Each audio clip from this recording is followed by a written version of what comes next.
Hello everyone, very good evening to all of you. कैसे हो मेरे दोस्तों? मैं आशा करता हूँ कि शानदार तरीके से आप लोग अपनी लाइफ को एंजॉय कर रहे होंगे और आप अपनी सेहत, फैमिली और पढ़ाई का ध्यान काफी अच्छे से रख रहे होंगे। सो स्टूडेंट्स, मेरी वॉइस क्लियर है? हमें उम्मीद है बिल्कुल मेरी वॉइस आप तक क्लियर पहुंच रही है। स्टूडेंट्स, आज के इस वीडियो में क्लास 12 का सेट नंबर 2 स्टार्ट करने वाले हैं 2023 का। इसके पहले वाले वीडियो में 2023 का सेट नंबर 1 हमने कंप्लीट कर दिया है, जिसमें वो 10 मोस्ट इंपोर्टेंट क्वेश्चन जो ऑब्जेक्टिव होंगे आपके बोर्ड एग्जाम में रचनाओं से रिलेटेड, ये हम करा रहे हैं। तो पूरा का पूरा आपको अनसॉल्व शॉर्ट वीडियो में और पोस्ट सब मिलता रहेगा। आप बिल्कुल चैनल पे बने रहे, शेयर करें, लाइक करें, सब्सक्राइब करें और कमेंट्स करके हमें बताते रहें कि कैसा आपको वीडियो चाहिए या क्लास आपको कैसे लग रही है। क्लास 12 यूपी बोर्ड वालों के लिए आप अनसॉल्व देख सकते हैं, सेम टू सेम क्वेश्चन मिलेगा, पूरा का पूरा अनसॉल्व यहाँ पे हम कराने वाले हैं। ओके, चलिए स्टार्ट करते हैं। निम्नलिखित में से हजारी प्रसाद द्विवेदी की रचना नहीं है। देखिए मेरे भाई, मैं ये क्वेश्चन बता देता हूँ। अनसॉल्व में ये क्वेश्चन शायद गलत छपा है, वहां पर लिखा गया है निम्नलिखित में से हजारी प्रसाद द्विवेदी की रचना है, लेकिन यहाँ पर आपको बताना है निम्नलिखित में से हजारी प्रसाद द्विवेदी की रचना नहीं है ना। केवल 5-10 मिनट की क्लास होगी आपकी, 10 मिनट में हम 10 क्वेश्चन कंप्लीट करा देंगे। ओके मेरे भाई, तो याद रखना, विचार और वितर्क ए ऑप्शन पर है। ये है हजारी प्रसाद द्विवेदी की।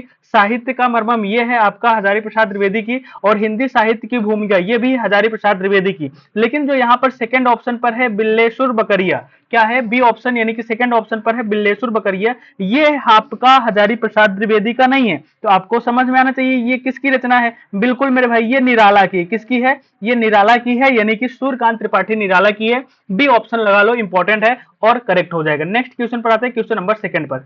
सेकंड नंबर पे है निम्नलिखित में से आचार्य रामचंद्र शुक्ल द्वारा लिखा निबंध है। क्या मेरे भाई? निम्नलिखित में से आचार्य रामचंद्र शुक्ल द्वारा लिखा निबंध है। कौन सा निबंध है ना जो आचार्य रामचंद्र शुक्ल द्वारा लिखा गया है? याद रखना, तुम चंदन हम पानी, ये रैदास की लाइन है मेरे भाई। राष्ट्र का स्वरूप वासुदेव शरण अग्रवाल द्वारा लिखा गया है। अशोक का फूल हजारी प्रसाद द्विवेदी द्वारा लिखा गया है। तो कौन सा ऑप्शन करेक्ट हो जाएगा? डी ऑप्शन हो जाएगा। कविता क्या है? कविता क्या है, ये आपका करेक्ट ऑप्शन हो जाएगा। आगे बढ़ते हैं नेक्स्ट क्वेश्चन थर्ड नंबर में। आजाद शत्रु रचना की विधाएं। देखिए, आजाद शत्रु अगर पूछे किसकी रचना है मेरे भाई, बता देना जयशंकर प्रसाद की। किसकी? जयशंकर प्रसाद की। लेकिन यहाँ पर पूछा जा रहा है रचना की विधाएं, तो ये जयशंकर प्रसाद का नाटक है। सी ऑप्शन लगाओ, यहाँ पर बिल्कुल सही हो जाएगा। 2023 का जेड आई सेट चल रहा है, इंपॉर्टेंट है मेरे भाई। 2023 का सभी सेट इंपॉर्टेंट है। नेक्स्ट है फोर्थ नंबर में, अज्ञे की रचना है। कौन सी रचना है जो अज्ञे की है? याद रखना, बिल्कुल ऑप्शन देखते ही बता पाओगे मेरे भाई। मेरे विचार, ये प्रोफेसर जी सुंदर रेड्डी का है। पृथ्वी पुत्र वासुदेव शरण अग्रवाल का है। विचार प्रवाह हजारी प्रसाद द्विवेदी का है। लेकिन शेखर एक जीवनी, डी ऑप्शन अज्ञे का हो जाएगा। डी ऑप्शन आपका यहाँ पर करेक्ट हो जाएगा। फिफ्थ नंबर में आते हैं स्टूडेंट्स, बहादुर कहानी के लेखक हैं, इंपॉर्टेंट है और आपके सिलेबस में भी है। तो बहादुर कहानी के अमरकांत हैं, बिल्कुल राइट ऑप्शन आपका डी हो जाएगा। सोचना ही नहीं पड़ेगा, बस प्रैक्टिस करते रहो मेरे भाई। लाइव क्लास में भी आओ और वीडियोस देखो, शॉर्ट वीडियोस, लॉन्ग वीडियोस, सब चीजें हमने ट्रिक से भी कराई है। रामधारी सिंह दिनकर प्रमुख कवि हैं। किस काव्य धारा के प्रमुख कवि हैं, ये पूछा जा रहा है। याद रखना, प्रयोगवादी काव्य धारा के हैं।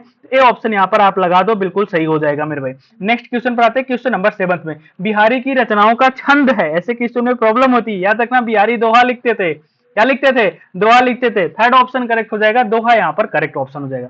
नेक्स्ट क्वेश्चन पर आते हैं, क्वेश्चन नंबर 8 पर। देखो मेरे भाई, आंसू रचना है। क्या है? आंसू रचना है। किसकी रचना है यार आंसू? बताओ। आंसू, झरना, लहर, ये सब किसकी है? अरे जयशंकर प्रसाद की बाबू, बिल्कुल सी ऑप्शन, यानी कि थर्ड ऑप्शन यहाँ पर आपका करेक्ट हो जाएगा। नेक्स्ट क्वेश्चन पर आते हैं, क्वेश्चन नंबर 9 पे। 9 नंबर में है छायावाद स्थूल के प्रति सूक्ष्म का विद्रोह कथन है।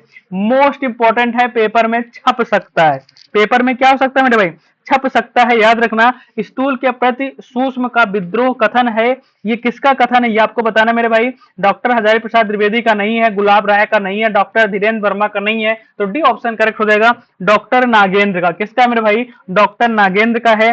डी ऑप्शन लगा दो, यहाँ पर आपका करेक्ट हो जाएगा। आज के इस क्लास का लास्ट क्वेश्चन, सबसे पहले हम रचनाओं से रिलेटेड सारी आपकी रचनाएं जो है अनसॉल्व की, वो करा रहे हैं मेरे भाई। सेट 1, सेट 2, सेट 3 आपको प्लेलिस्ट में देखने को मिल जाएगा।